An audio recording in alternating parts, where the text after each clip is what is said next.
புதிய சட்டத்தின்படி தேர்தல் ஆணையர் நியமனம் செய்வதற்கு எதிரான வழக்கு நாளை மறுநாள் உச்சநீதிமன்றத்தில் விசாரணைக்கு வருகிறது. இந்திய தேர்தல் ஆணையராக பொறுப்பு வகித்து வந்த அனுப் சந்திர பாண்டே கடந்த பிப்ரவரி 15ஆம் தேதி ஓய்வு பெற்றார். மற்றொரு தேர்தல் ஆணையரான அருண் கோயல் சில நாட்களுக்கு முன்பு திடீரென பதவி விலகியதை அடுத்து 2 ஆணையர்களுக்கான இடங்கள் காலியாக உள்ளன. மக்களவை தேர்தல் பணிகள் தீவிரமடைந்துள்ள நிலையில் தேர்தல் ஆணையர்களை புதிதாக நியமிக்க வேண்டிய கட்டாயம் நடுவண் அரசுக்கு ஏற்பட்டுள்ளது. இதற்கான நடவடிக்கைகளை நடுவண் சட்ட அமைச்சகம் தீவிரப்படுத்தியுள்ளது. நடுவண் சட்டத்துறை அமைச்சர் அர்ஜுன் முண்டா தலைமையிலான உயர் அதிகாரிகள் குழு ஒவ்வொரு ஆணையருக்கும் தலா 5 பெயர்களை பரிந்துரைக்கும்.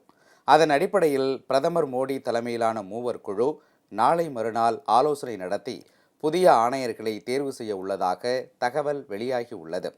அதே நேரத்தில் காலியாக உள்ள தேர்தல் ஆணையர் இடங்களை புதிய சட்டத்தின் அடிப்படையில் நிரப்ப தடை கோரி காங்கிரஸ் கட்சியை சேர்ந்த ஜெயா தாகூர் என்பவர் தாக்கல் செய்த மனுவை உச்சநீதிமன்றம் நாளை மறுநாள் விசாரிக்கிறது. ஆணையர்களை தேர்வு செய்யும் குழுவில் உச்சநீதிமன்ற தலைமை நீதிபதியும் இடம்பெற வேண்டும் என்றும் உச்சநீதிமன்றத்தின் முந்தைய தீர்ப்பில் குறிப்பிடப்பட்டுள்ள வழிகாட்டுதல்களை பின்பற்றியே புதிய தேர்தல் ஆணையர்கள் நியமிக்கப்பட வேண்டும் என்றும் காங்கிரஸ் தனது மனுவில் கேட்டுக்கொண்டுள்ளது.